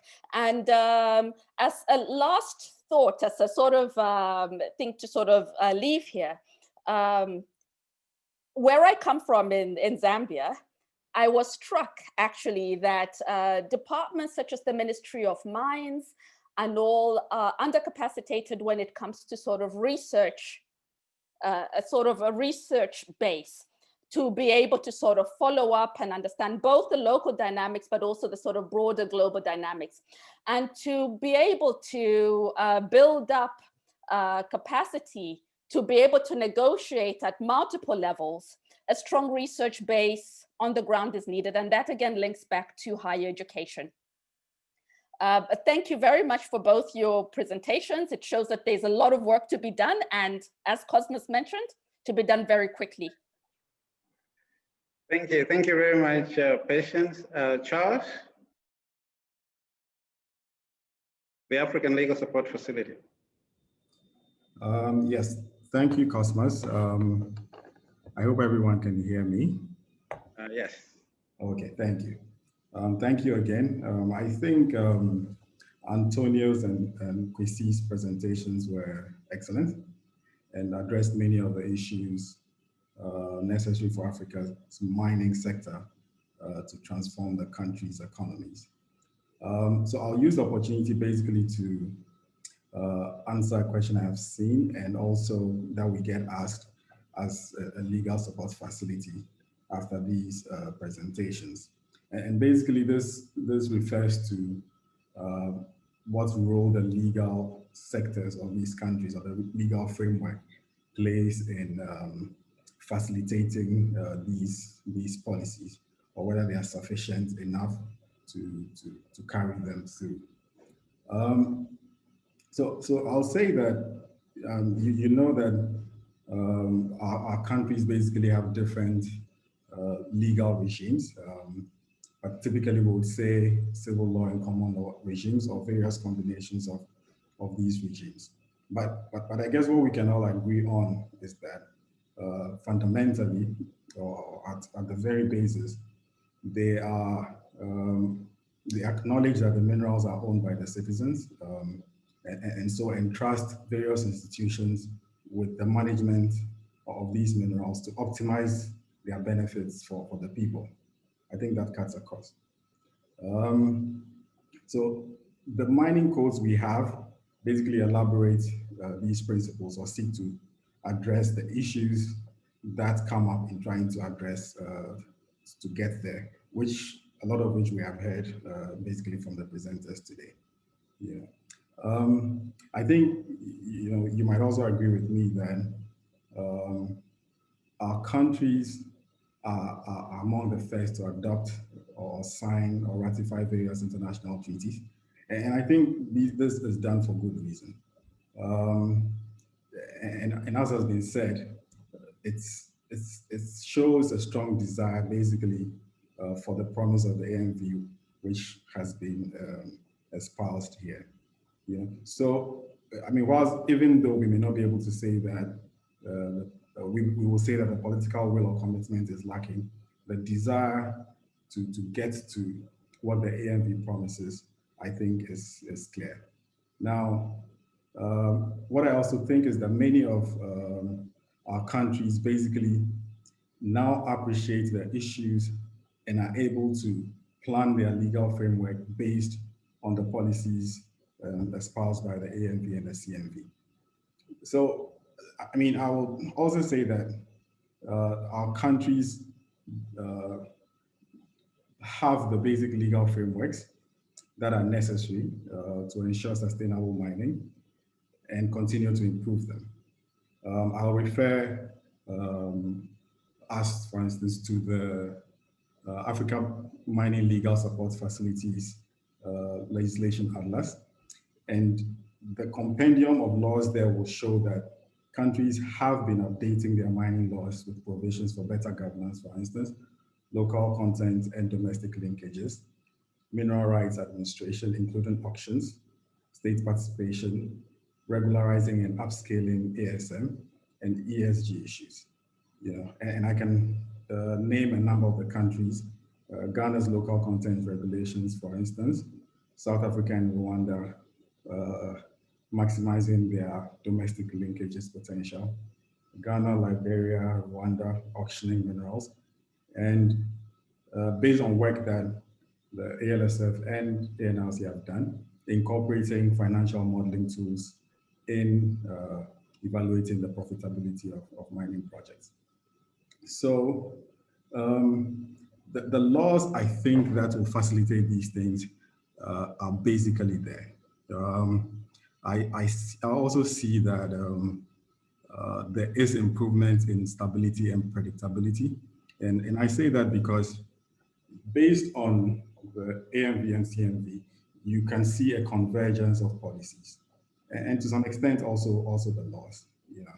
So and I attribute this basically also to the work that I think the ALSF is doing in the countries. Because let me give an example. So we basically, when we are intervening, refer the legal consultants or the law firms that work with us to the AMV as a reference point. So then that ensures that if the agreements are tailored towards the aspirations of the AMV. And in some cases, we have even had to step back and then facilitate the revision of laws, all of them with the AMV as a reference point. Our capacity building on laws and negotiations and everything basically also use the AMV as a reference point. But I also think that more can be done. Now, if you are optimistic like me, what I took out of the presentations was that Africa's prospects are still valid. And some of the reasons are that the relevance and the extent of our mineral resources, ensure that we can leverage on them to improve, to use them for our economic transformation. We have an expanding local middle class and consumer base. Our capacities are improving. I think it was Kwesi who mentioned lower production costs. I think Antonio mentioned regional integration. And I mean, I'll probably add to that, and Kwesi alluded to that, a growing, he said technology, but I'll call that maybe a growing technology uptake potential, because it gives us a chance to basically leapfrog what has been done. And with a teaming youth that is technologically savvy, it's easier to take up these technology advantages.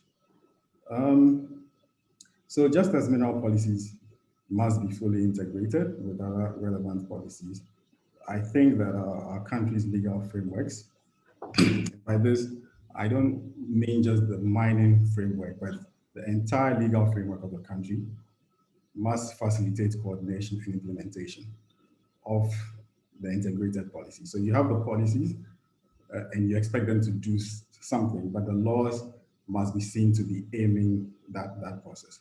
I don't think that it has to be complicated. I mean, the laws can be simple for now, basically just to facilitate coordination and innovation that is necessary to ensure efficiency. So in that sense, the more the legal framework calibrates the linkages and relationships between the sectors, I think it will aid the sooner delivery of the mining sector on its potential. I will add that the ALS's role in supporting countries in complex commercial transactions and capacity building means that we are able to leverage our support across the sectors to help the countries develop their mining regimes in a way that links the various sectors, as the presenters have said. So I'll end here at this point, and if there are any follow-ups or clarifications, I will be happy to provide that. All right, thank you very much. Jerry, very briefly. Yeah, so thank you very much, Cosmos. Mine will just be very brief. I think the presentations have been excellent in terms of their diagnosis and policy recommendations on the way forward. And indeed, this confirms some of the studies that the African Natural Resources Center, has undertaken. Let me just highlight a few things that the bank is doing for its member states to maximize benefits from the mining sector.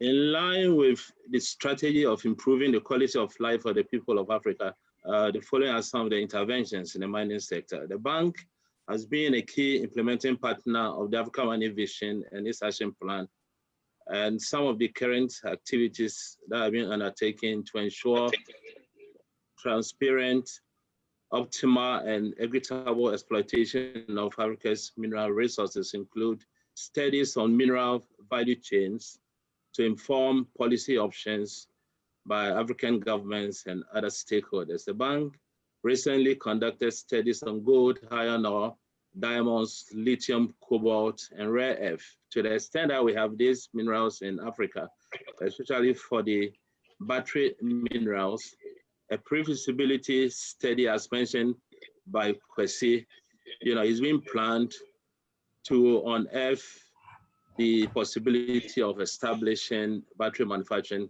plants in Africa.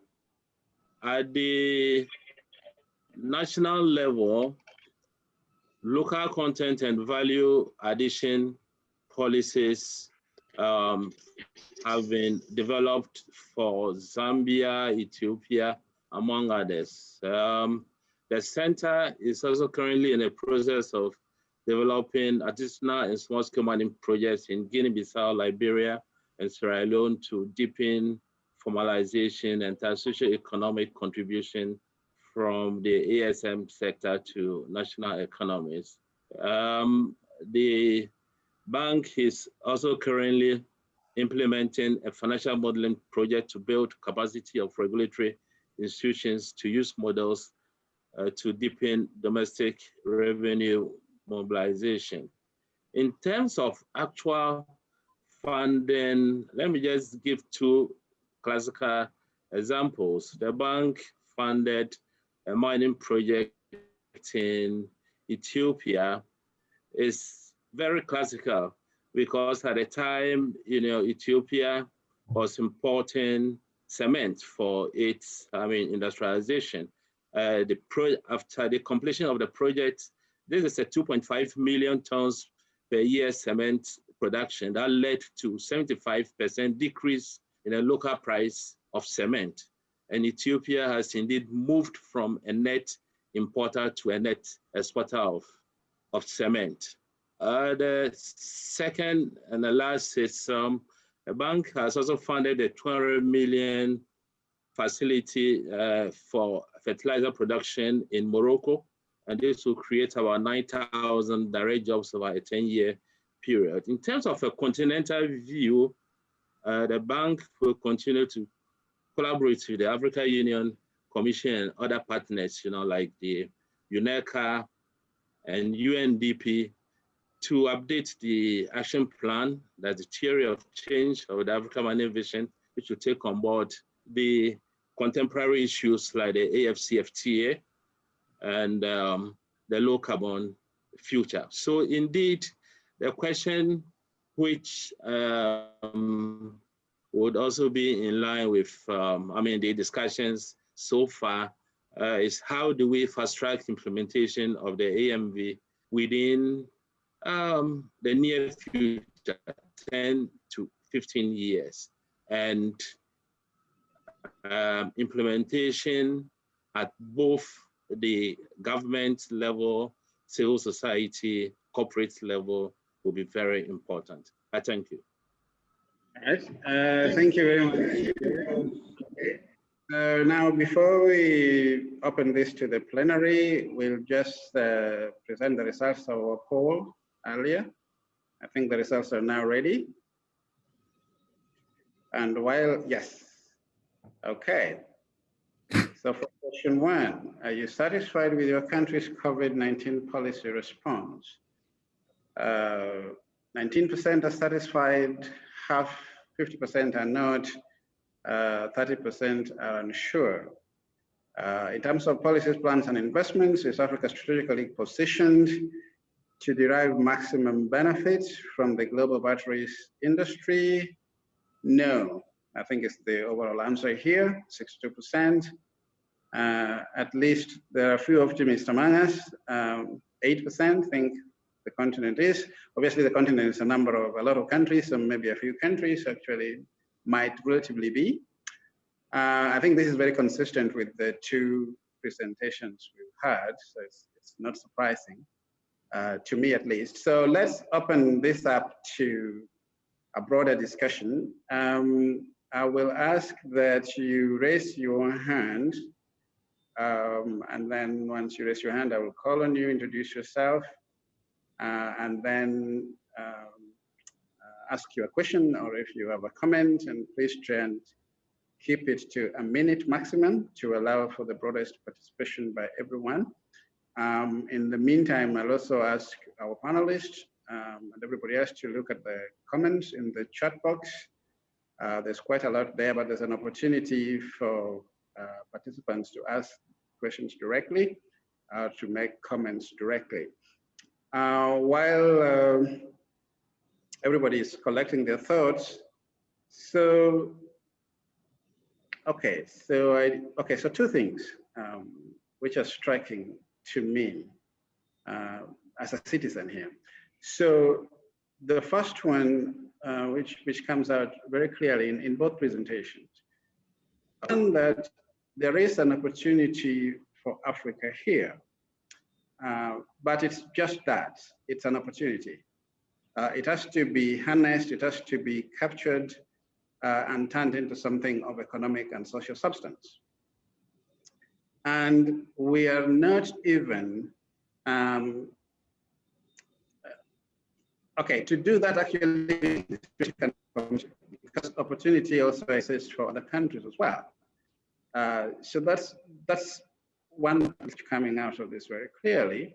The other part of the message coming out of this very clearly are the challenges that stand in the way of actually harnessing this opportunity. And there's a third dimension, and I'm really grateful to both Antonio and Kwasi for actually going beyond the identification of the challenges and opportunities to actually present potential ways of harnessing the opportunities and addressing the challenges. Which brings me back to a couple of interrelated things for me. So it took me a while in the development space, but I've decided just for me that I'm not going to be able to solve every single development problem in Africa, but there's one thing I think I've determined is the one thing I'm going to be focusing my attention on, and that is addressing the implementation gap between policies and practice. So in most cases, we do not lack for policy ideas. We don't even lack for policies. We don't even lack for legal and legislative frameworks. But we actually don't implement the strategic plans and policies, or even the legal and legislative frameworks that we propose. And the key question here is, how do we, in real terms, address this implementation gap? And I would link that to, because I find it a synthesis for me, one of the points that Antonio made earlier, which is really that mining policy needs to be part of industrial policy. And if you think about it, for a continent that is rich in natural resources, any industrial policy on the African continent really has to be embedded in natural resources. And in a way, any development policy on the continent, which by definition really should be an industrial policy, cannot be divorced from natural resources. So when we come to my question of how do you actually then bridge this gap, the implementation gap, how do you, one of the things I've been struggling with is how do you ensure both participation and accountability? I mean, once we've committed, these are the policies that, the mining vision, for example, what is it that different stakeholder groups can do to ensure that this is implemented? How do you ensure that the allocation of resources goes to these strategic priorities? And if resources are not allocated to effect that, then there is accountability. How do you ensure that that same allocation of resources is then informed by the structural challenges that we're having, whether it's human capital, whether it's infrastructure, lack of energy access? How do you really address that? So that's, because for me, if you address that, then you address the question I think we really need to address here if Africa is going to derive any form of competitive advantage in this sector, which is to accelerate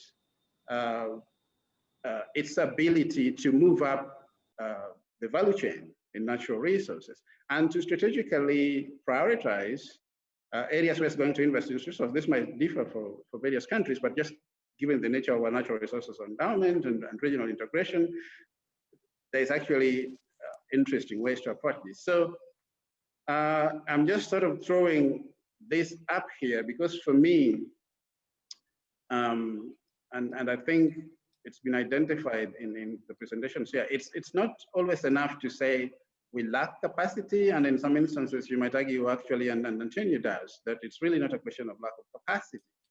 And I would argue, yes, financial capital is a key thing here, but it's not insurmountable. And Antonio has interesting ideas, including on domestic resource mobilization. And at the heart of it, if we have to develop, it means for us addressing these capacity challenges and financial constraints. I mean, we can't keep identifying this as obstacles for achieving development objectives. At some point, then our core development objective has to be to address this particular constraint. Okay, I'm a moderator. I shouldn't go on about with my own views here. I see two hands are up. So Galaxy Tab A and Rita. So I'll ask Galaxy Tab A. I'm sure that is somebody operating from their tablets. So that's not their name, but they know themselves. And then after Galaxy Tab A, I'll ask Rita, Ume, and then Herbert McLeod. So we'll take the first three sets of questions, starting with Galaxy, Rita, and then Herbert. Galaxy, please.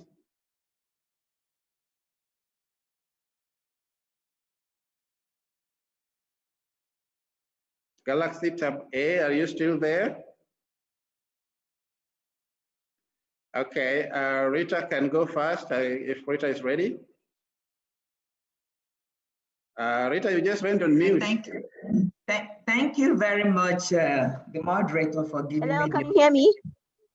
Okay, hello. So, okay, Galaxy, go ahead. Sorry about that, Rita. Let Galaxy go ahead. Yes. Hi. Can you hear me? Yes. Oh, all right. Okay. So, good day, everyone. I am from Nigeria. Yes. So, my questions are, I have about 4 of them. So, I mean, there are there any African countries that are actually operating their mining sector in line with the AMV? And then the second question is, does the AMV actually address sustainable mining measures to ensure that we don't exacerbate our environmental pollution while upscaling the mining value chain? And then the third question is, Nigeria is actually missing from all the information and metrics mentioned today. I'd like to know why that is so, because we were supposed to have a lot more mining minerals, and we have a lot of Chinese people here in Nigeria illegally mining our minerals here.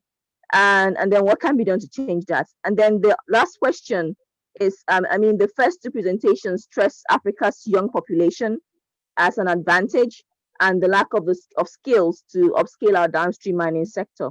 So how can Africa build the capacity of its young population to play a strategic role in boosting Africa's mining sector post-pandemic?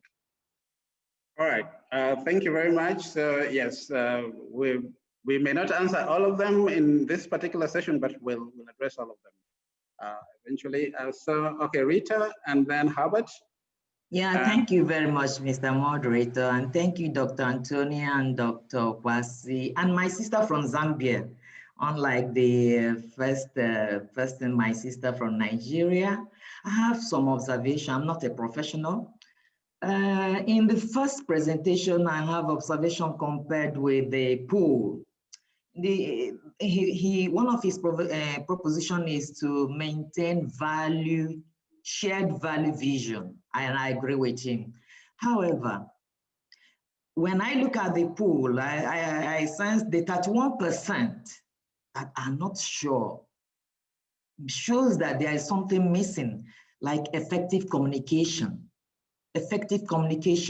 between us, effective communication, and then trust among partners. Then the second point I would like to raise, I like the humility in our owning our awkward moment. And, I like our sister in Zambia highlighted, giving that humility.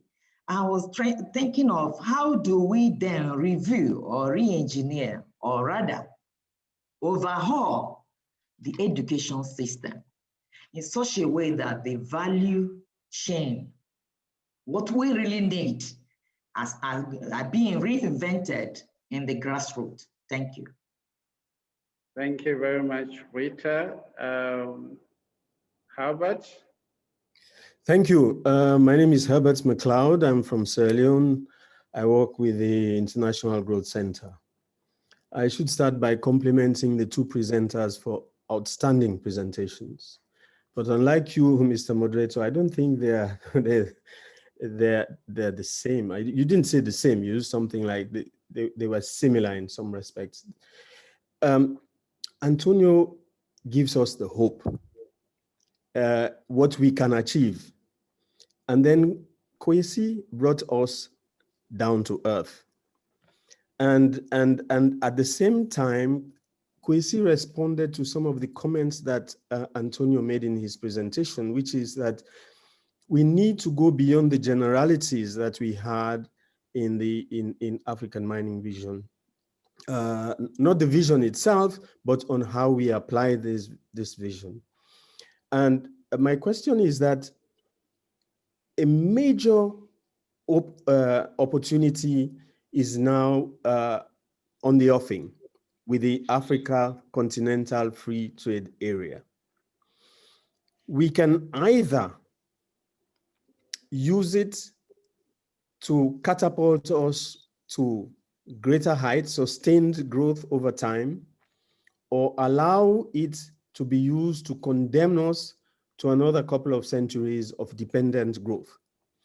And so the question is, and Antonio, you're right that it's not just a mining thing, but it's a mining, trade, and I would add a finance thing, because essentially in countries, it's the Ministry of Finance that dictates. So the question is, how do we get all of these actors together to look at minerals as a source of industrialization, not just as a source of revenue, in order for Africa to be able to exploit the continental free trade area in having vertically integrated industries? And if I may offer a suggestion to your question, Mr. Moderator, about your concern about implementation gap. My observation is that implementation gaps are often reflections of flaws in the conceptualization and diagnosis of the problem. And I'll give you an example. The African Mining Vision Excellence. And at the time, we immediately went to the countries because the structure, the political structure of our organization is by countries. But in fact, the realization of the vision goes way beyond countries. And herein lies one of the challenges we have. If you want to talk about an integrated iron and steel or a battery, you must go beyond a single country. Somebody has to bring all of these people together to think along the same line. It will not happen. And this is just an example of many other, and I can give you several other cases not related to minerals, where we wonder why we can't implement, but when we examine, quite often we ignore the political economy considerations that militate against implementation of an ideal situation. So last point, may I challenge the ANRC and others to please conduct a similar type of study of supplies, a supply chain study of commodities, similar to what he did for, I think it was cobalt in DRC question, where one followed exactly how how it went. So it's not just a value addition proposition, but also the different additions to the supply as it moved along to the final destination. Thank you. All right, thank you very much, Herbert. I will ask Angel to be the final speaker in this round before we ask our panelists to respond. I won't ask our panelists to respond to each and every one of the questions here. We don't have enough time to do that. But I'll ask you to do even a more difficult task. Try to synthesize those questions in a way that speaks to a core premise of what your presentation was, because I think actually many of them can be reduced to that. Or you don't have to take me up on this, but I think actually Herbert's last point, maybe his second point, how can minerals, how can we see minerals as a source of industrialization rather than just as a source of revenues or something? It basically goes to the core question of how can you really harness these minerals for broad-based national development, given the structural constraints you both identified, but also the opportunities that are emerging and that are there.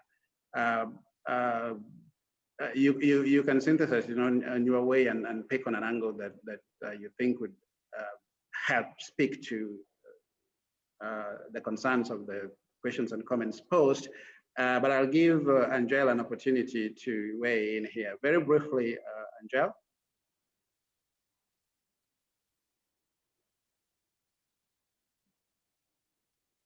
Angel Umpire, Purire.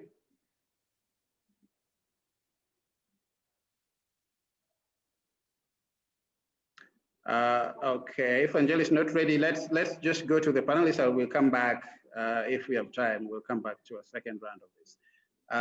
So Antonio, would you like to go first, and then Kwasi, you'd follow after that?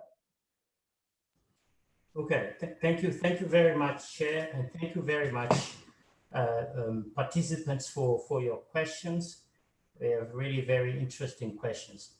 First, if you allow me, Chair, I like Kwasi's presentation because in addition to taking us through a journey of a particular commodity, it illustrates what the scale of the opportunity is. Remember, I said that the battery minerals value chain is $500 billion or so. With the inclusion of the electric vehicles, now we are talking of $3 trillion. So simplifying the message is important for us to trigger movement and mission and the sense of urgency.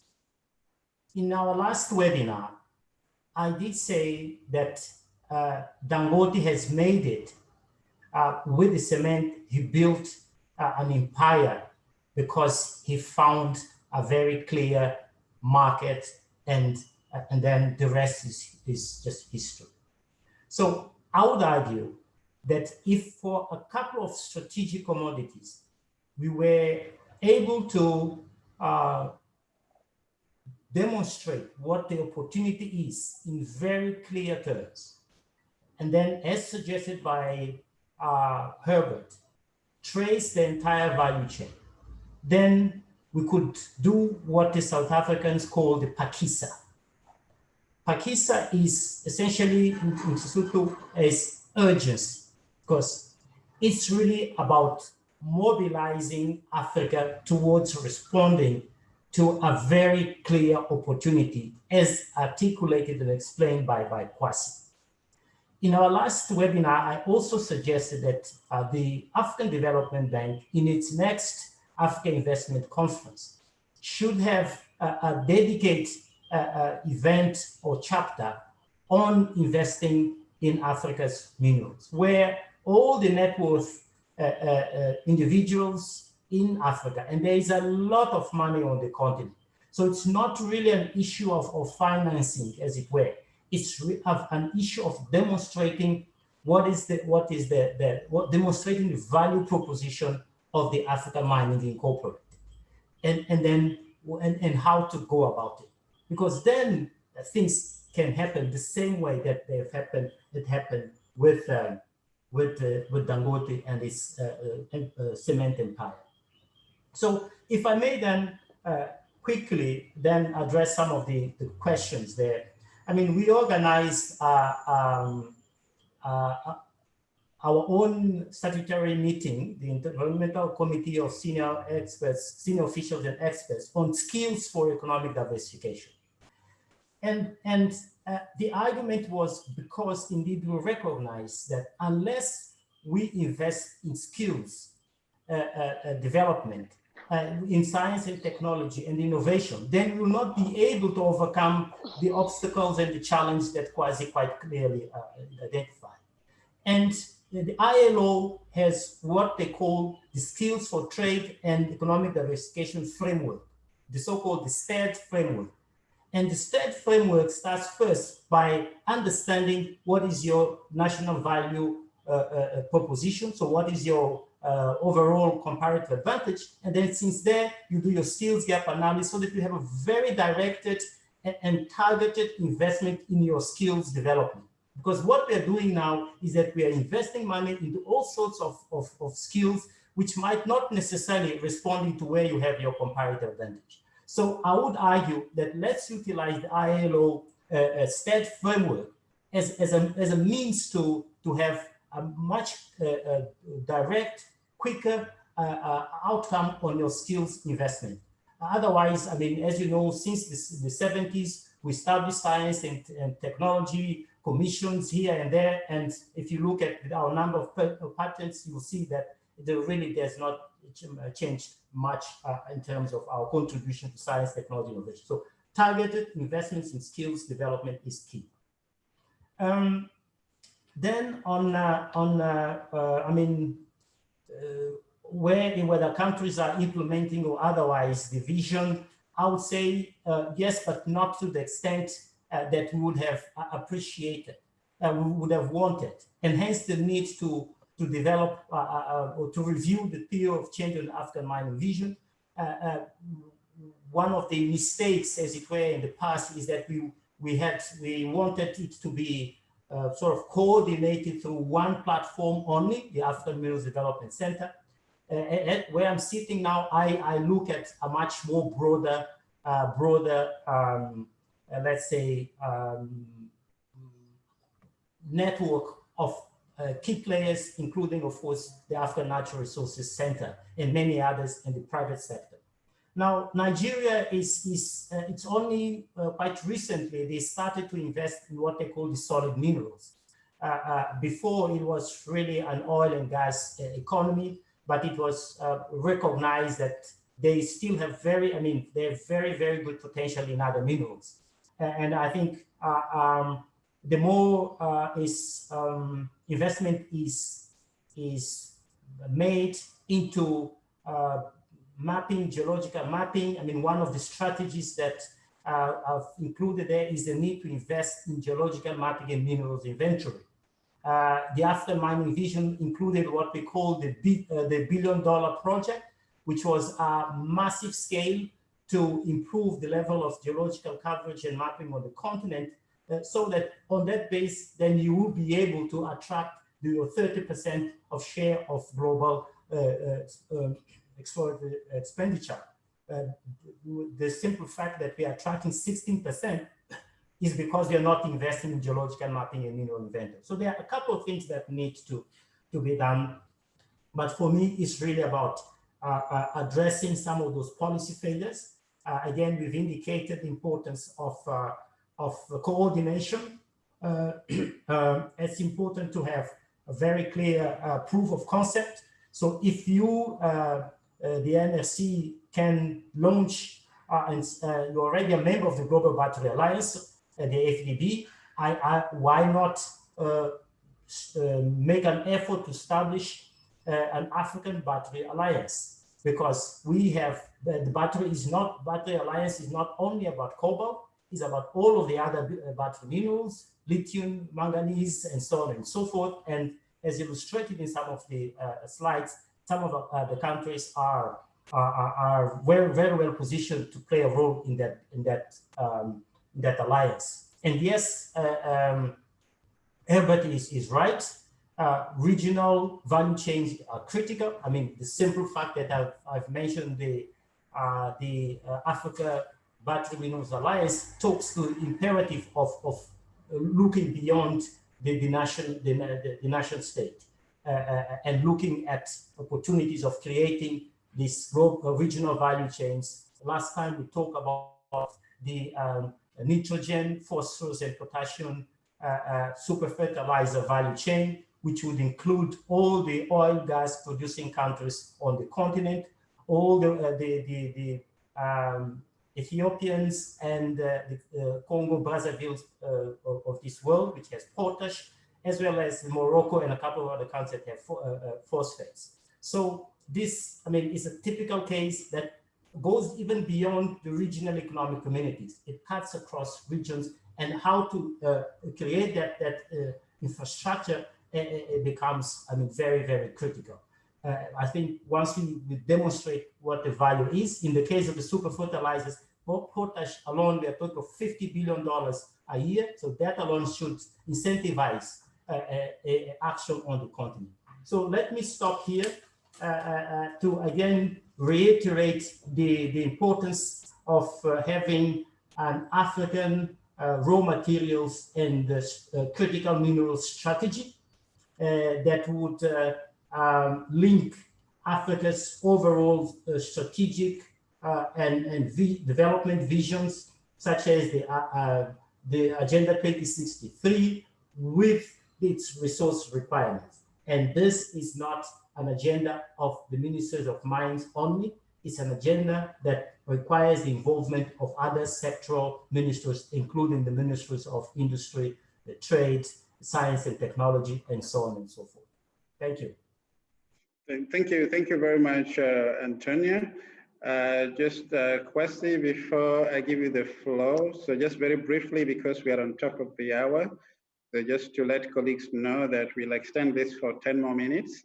So question very briefly, your initial response, well, your response to any of the questions or any synthesis of those questions, and then I will provide guidance after that. Thank you, Antonio, and Kwasi, please welcome. Thank you, Coach. So I was stressed out to Nigeria. So yeah, Nigeria is not missing. Nigeria is actually, I mean, the largest economy in Africa, and it features quite strongly. And Jerry mentioned earlier, Jerry and I, we've been bouncing off ideas as to where do we start this whole transition? Like if Africa wants to play a role, where do we start from?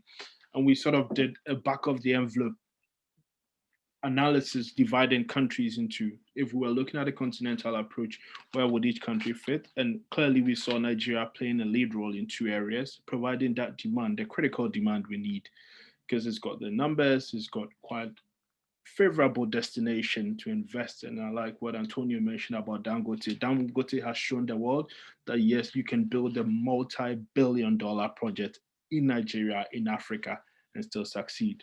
So in terms of demand, Nigeria is there. In terms of capital to be deployed for this as well, if we are looking domestically, Nigeria will play a big role. So also in terms of our young population, I'm really happy that has come out as a very strong theme.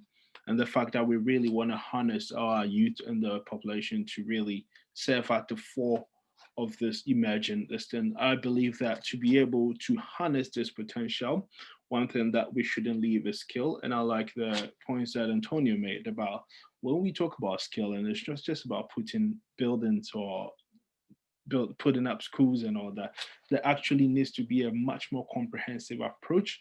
Have we conducted a skills gap yet? If we have, all right, what are the skills that we believe will be needed downstream, upstream over the next 10 years? How do we actually enhance our educational sector so that it's not just about you go to university, you have a degree, but then actually we implement what we call the continuous learning, which is very, very common in countries like Japan and wherever you were. It's just a continuous process to develop our youth. So you can finish your degree in that, but then over the years, as you develop yourself, or as the world moves further from, say, raw material movement to digitalization, we can equip our youth to really take up opportunities. I would also touch on briefly in my presentation, I forgot to mention that the Continental Free Trade Agreement, I think would be the key driver to whatever we are talking about today. I believe in a regional approach, an integrated approach to solve our problem. And it really would hinge on us having an open market, being able to produce, let's say, if you produce something in South Africa, you have the capability to sell it in Morocco. And I believe that is what Europe did. And Europe is where it is now, a manufacturing powerhouse, and at the same time, a policy driver for the world. It's simply because they leverage on each other's strength, and they've really succeeded at it. And also I looked in the questions, and I'm happy Musa is here. Musa asked a question about, aside China, are there other lessons we can draw from, and whether Africa is really bottom or ahead in this race? I tell people, like, we've had the privilege to share some of our insights with most governments around the world, from developed governments to developing. Everyone keeps asking us the same question, that where are we on the race? And I tell people that the race just started. The gun was just fired. So everyone is on a clean slate. It doesn't matter whether you're a superpower or not. The race for battery metals or the battery dominance just started. And Africa is still in the game because we have the resources. Understand? If you are putting up a building, you first need a land. You first need raw materials, and we have the raw materials. We are the inception point of the whole revolution. And if we are able to capitalize on that, I do believe that we can really go further and further. As to how we can do that, I'm going to address it, but then I wanted to sort of combine it with the question Georgian asked as to whether, for example, if you produce in South Africa, cars in South Africa and Zambia gives you the metals, won't you be cheating Zambia? And I think what I will talk about there is that when we were doing an analysis, when back in the days, if you look at the airline industry, when Boeing used to be the number one, and Europe was looking for a solution to counter the growth of Boeing, they came up with Airbus, which has become a very, very interesting management theory, which is called the Airbus model. So basically, what is the Airbus model? So Airbus is not owned by one country in Europe. It was a continental approach to develop an aircraft company to compete with Boeing, with America. So what is the Airbus model? So they picked a continental approach, okay? So France, you are good at this, your universities are good at that, so you will pick this component of the plane. So whenever you sit in an Airbus plane, you should know that almost no two parts or no three parts came from one country. So every country had a specific mandate. You develop the wings, you develop the ties, you develop them. And that is how the Airbus model started. And they had each had ownership. Germany had a percentage of ownership, France had a percentage, and what have you. And out of that came that successful one airplane, one company that is strongly competing with Boeing. So yeah, if we are looking at adopting something similar, are there role models? I believe that an Airbus model where we use our collective diversity, integrate it, and use it to advance our cause of battery dominance rather than South Africa competing with Zambia or what have you. So I think I'll leave it here. And yeah, over to you, moderator. Thank you very much, Kwasi, and thank you very much once again, Antonio. I think we sort of have to bring it to a close here. A couple of things I'll say before I welcome my colleague, Stephen from the LSF, to offer formal thanks to everyone. A number of references were made with respect to what the bank can do. Actually, the African Resource Outlook is something we've been discussing internally for some time. I think it's time to move on this, so we'll be coming back to you to explore this. I think that would be a real valuable contribution that the bank, the ECA, and other key stakeholders within the continent can do, especially at this time. So we are coming back on that. We are doing a number of studies on supply chains and supply development frameworks in a number of mineral sectors in Africa. This will be, we'll be launching this in the early quarter of next year. And I also take very seriously, actually, the proposition on African Battery Alliance. That's also a discussion we're going to be following up on. I think it's really good that we talked about examples here to demonstrate what has been done. I mean, we've talked about examples in very specific context of batteries, but there are also very good examples of how countries used mining to industrialize. Many people may forget this, but actually the UK was an early mining country and had a lot of global competitive advantage there. The way the US came into that business is of relevance. They had to invest in specific engineering faculties, mining faculties, skill sets, ways to fund them.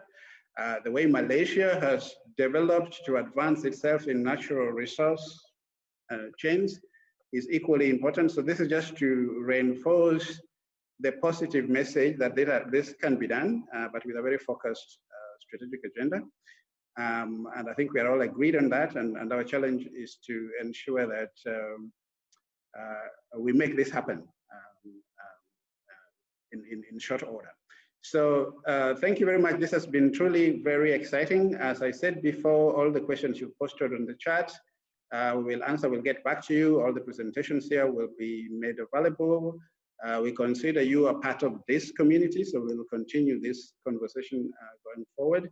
I'll now hand over to my colleague, Stephen Karangisi, who's the director of the African Legal Support Facility, with whom we work very closely, and obviously we are co-conveners of this webinar series. Steve. Thank you very much, Cosmos. Let me join you in thanking our special presenters, Antonio Pedro and Kwasi Ampofo, and also some of the colleagues who joined us, like Patience Msusa from the Nordic Africa Institute. I don't think I need to flog what has already been said. These presentations were excellent and very rich. We've learned a lot, but bottom line, I think, is that COVID-19 has awakened us. We hear a lot of Africans talking about, African countries talking about how quite a number of industries that never existed have started off. Unfortunately, they are in very limited area. They are mainly talking of PPE.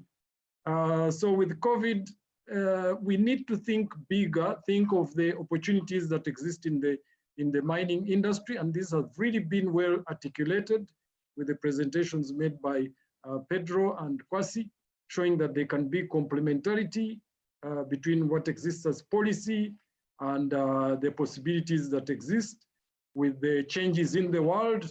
We got these very good examples, like the Chinese company that was 5 years ago at the bottom, now is on top because of, in terms of digitization. Then, apart from COVID, there is also the AFCFTA. It also offers a lot of opportunities, and I think all the speakers have articulated it. What do we need to do going forward? Chairman, you have moderator, you have summarized it very well. without partnerships, without getting our countries engaged, and I think the starting point has been given by Pedro, we need to urgently push our countries to review the AMV to bring it up to date with all these changes. If we can do that, then we have a consensus in terms of going forward. And then we need to have also a consensus in how to address the implementation gap that you mentioned, moderator. The AFCFTA gives us that opportunity to think continent-wide, and I think it will be much easier. That one comment saying that if one country exports to another, will the other one only not benefit is a big mistake, because that shows we are still thinking narrowly. So we have this opportunity of the CFTA to know that not in all areas will a country be a winner. There are some areas where you'll be a winner. There are some areas where you'll be a loser, but the ultimate objective is continent-wide. So this was a wonderful session, and I think the presentations are so rich. Let's build on them. I think we are enough on this platform to start pushing for the partnerships to come together so that we can start addressing those implementation gaps and catch up with the major issues facing us, which is the climate change issues, the energy shortage issues, the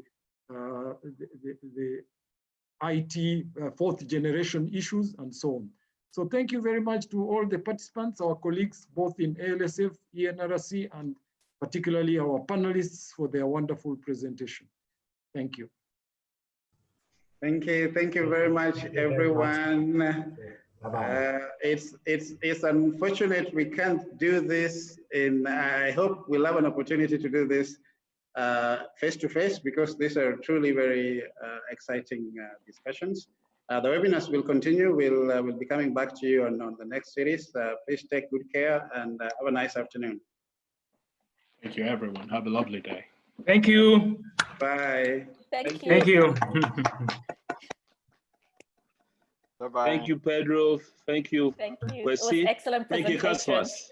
Thank you. Thank you, Patience. Thank you, everybody. It was